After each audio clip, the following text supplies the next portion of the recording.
Le top 4 qui ne se laisse pas surprendre alors que Genk et Zulte-Waregem se neutralisent, c'est ce qui vous attend dans Score Super League Rewind.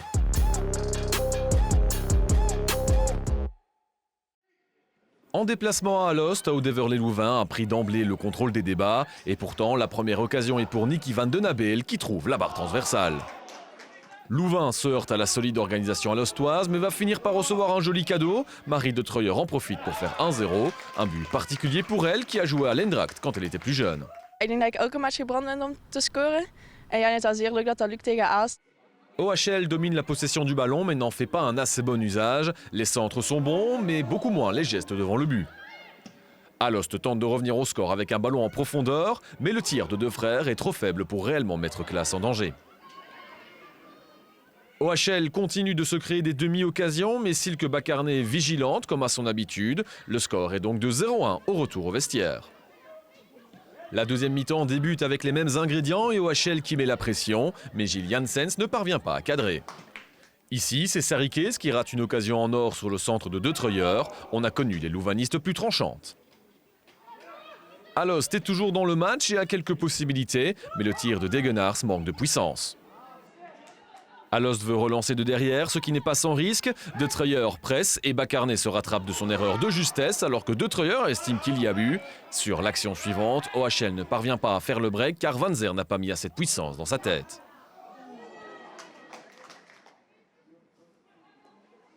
Alost a tout de même une énorme occasion pour égaliser en fin de match après la faute de main de Meuwis. Mais le coup franc d'Annekar pas juste au-dessus, c'est donc un succès d'une courte tête pour OHL. Ik denk dat het ook heel moeilijke omstandigheden waren om in te spelen, maar goed, je speelt tegen toch wel een goede defensieve lijn. En ik denk dat het heel belangrijk was dat we dat doelpunt in de eerste helft kunnen scoren. À Alost, on préfère se concentrer sur le positif. We hebben de kansen gehad. We zijn met de lat ook slecht weggekomen, als ik het zo mag zeggen. Maar ze spelen goed voetbal mee en dat was de bedoeling. We spelen thuis. We moeten het voetbal aantrekkelijk maken en niet ons gaan verstoppen achter de ballen.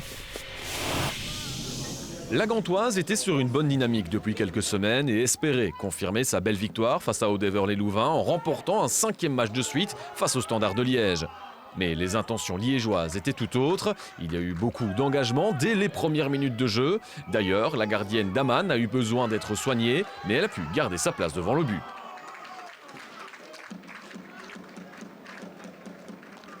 En première période, le Standard a surtout dû défendre face au jeu offensif des Gantoises. Néanmoins, les Rouges se sont créés quelques belles occasions. Eline a détourné de justesse le tir de fond. La Gantoise domine mais ne parvient pas à conclure ses occasions. Le score est donc de 0-0 au moment où l'arbitre siffle la mi-temps. Au retour des vestiaires, le Standard montre un visage plus offensif et elles prennent le contrôle du match au fur et à mesure que celui-ci avance. Mais comme Gand, elles ont du mal à finir les occasions. Il faut attendre la 85e minute pour voir le premier but du match. Sur le flanc gauche, Maillard sert Appermont qui la place au second poteau. Le Standard prend la tête. Le match a été serré jusqu'au bout, mais tout s'est décidé dans le temps additionnel. Bien lancé, Janssens contourne Evrard. Les Liégeoises ont dû être patientes, mais s'imposent finalement 0-2. We moeten echt op onze top van onze kunnen zijn om ook die matchen tegen een Standaard te winnen. En ja, we hadden een hele mooie reeks neergezet en dan weet je ja, dat op een gegeven moment die wel eens kan afgebroken worden. Maar ik had het toch liever op een iets andere manier gezien. Gent die waren echt nog goed, zeker op het einde. En dan kan het nog spannend worden. Dus die 2-0 die was wel nodig. Dus ik ben zeker heel tevreden. On a eu très difficile en première mi-temps. On était un petit peu perdu sur le terrain. Je dois féliciter les joueuses pour la deuxième mi-temps en termes de mentalité, de jusqu'au boutisme. Après sa défaite face à Woluwe, Charleroi a affronté à nouveau une équipe bruxelloise, un adversaire d'un niveau encore plus relevé, en l'occurrence le Sporting d'Anderlecht. Les Carolos défendent avec acharnement et Wullard a du mal à s'en sortir et discute déjà beaucoup avec l'arbitre. Les premières occasions se font attendre, mais arrivent finalement après une demi-heure de jeu. Tout d'abord avec Delos, dont l'envoi est repoussé par Delvaux. Le deuxième ballon de Wijnands passe au-dessus. 5 minutes plus tard, la meilleure buteuse, Tessa Wullard, parvient à réaliser une bonne action, mais qui échoue sur le poteau. Charleroi ne parvient pas à s'approcher du rectangle adverse et elles peuvent s'estimer heureuses de voir le tir de Gelders passer à côté. C'est 0-0 à la pause. Tout de suite après la mi-temps, Anderlecht trouve l'ouverture grâce à la tête de Colson sur un centre de Wullaert. De son côté, Charleroi a toujours du mal à se créer des occasions, mais Anderlecht ne joue pas non plus son meilleur football en étant gêné par l'organisation Carolo. Sur un contre rondement mené, Wijnands ne parvient de nouveau pas à cadrer son tir. Juste avant la fin du match, Charleroi commet une erreur en défense. Maximus en profite et scelle l'issue du match. Anderlecht a eu du mal, mais s'impose 0-2 sur le terrain de Charleroi. Ik denk dat het gewoon in het algemeen geen toffe wedstrijd is als je hier moet komen.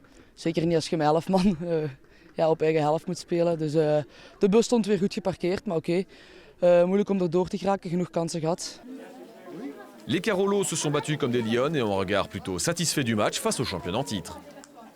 De organisatie was een heel stuk beter dan de vorige keer. Want de vorige keer kregen we er 7 tegen en vandaag maar 2. Dus we hebben echt een grote stap gemaakt en dat moeten we zo door blijven doen. Après sa première victoire, Woluwe a vécu une semaine agitée avec le départ de son entraîneur Tiziano Rutilo, remplacé par son T3 Jair Shei. Et dès les premières minutes, Jansen sert Geisbretz pour permettre aux White Stars de prendre immédiatement les commandes. L'idée c'était de vous attendre, donc Bruges, d'attendre Bruges. Mais c'était pas que 1-0, on avait le 0-2. Et le 0-2 était mérité aussi parce que c'était une belle action qui était travaillée à l'entraînement. Et donc voilà, on avait tout bien mis en place et quand vous voyez les images, vous allez comprendre comment on a travaillé. C'était mis en place, ouais, tout à fait. Le club essaie de réagir immédiatement via Vangelu. Elle parvient à joindre Matavkova sur un centre, mais qui ne donne rien. À chaque fois que les Brugeois sont dangereux, c'est grâce à Vangelu. Elle trouve d'ailleurs à nouveau Matavkova, dont le tir passe à côté. Le club Oyelé continue d'insister. Martens trouve Iliano après un long ballon aérien. La Red Flame sert ensuite Matavkova qui se lance dans un festival. Elle slalome à travers la défense et reste suffisamment lucide pour tromper Lambert. Un but partout, c'est le 5e but de l'international slovaque cette saison. Le club Oyelé ne s'en contente pas. Sur un corner, Vangelu trouve la tête de Temmerman et la défenseuse centrale permet aux Brugeoises de prendre l'avantage. Les joueuses de Woluwe font leur possible pour ne pas se laisser distancer. Si le coup franc est lointain, Bougard parvient tout de même à alerter Skam qui l'envoie juste au-dessus de la barre. Après la pause, c'est à nouveau Vangelu qui amène le danger pour les Brugeoises. Lambert parvient à éviter le but de justesse. Mais le 3e but va finir par tomber pour le club Oyelé. Le centre de Broekhaert est repris en 2e zone par Vangelu et c'est finalement Guns qui la met au fond. Une victoire méritée, la première dans ce mois de novembre et pourtant la satisfaction n'est pas totale. Nee, het is misschien bevreemdend om een coach die een overwinning binnenhaalt, maar dan toch niet zo blij is achteraf. En dat heb ik ook laten blijken aan de rust. We mogen net iets meer verwachten van onszelf, denk ik. Le début de match était assez nerveux entre le Racing Genk et Zulte Waregem. Pas vraiment du beau football et peu d'occasions jusqu'à la 7e minute où la défense de Genk tâtonne quelque peu. Débit de Koen puni immédiatement et Zulte Waregem prend les commandes. C'est 0-1. Genk a du mal à se créer des occasions en première mi-temps. Elles ne parviennent à être dangereuses qu'à 2 reprises à peine. Tout d'abord, c'est Seinav qui arrête le tir de Vanenrode. Un peu plus tard, c'est passé tout près avec le coup franc de Sine van der Standen, mais qui rebondit sur le montant. C'est toujours 0-1 au moment de la mi-temps. Genk est en meilleure forme en 2e période. Par 2 fois, Lisa Petri passe tout près d'égaliser, mais les Limbourgeoises sont toujours derrière au score. Le Racing continue de pousser pour marquer. Cette fois, c'est Gwen Duisters qui se trouve dans le rectangle. Il y a un contact avec Kemps, mais l'arbitre Clerks estimait qu'il n'y avait pas de penalty. Elles essaient à nouveau à distance avec Sine van der Standen, mais comme en première mi-temps, c'est repoussé par le montant.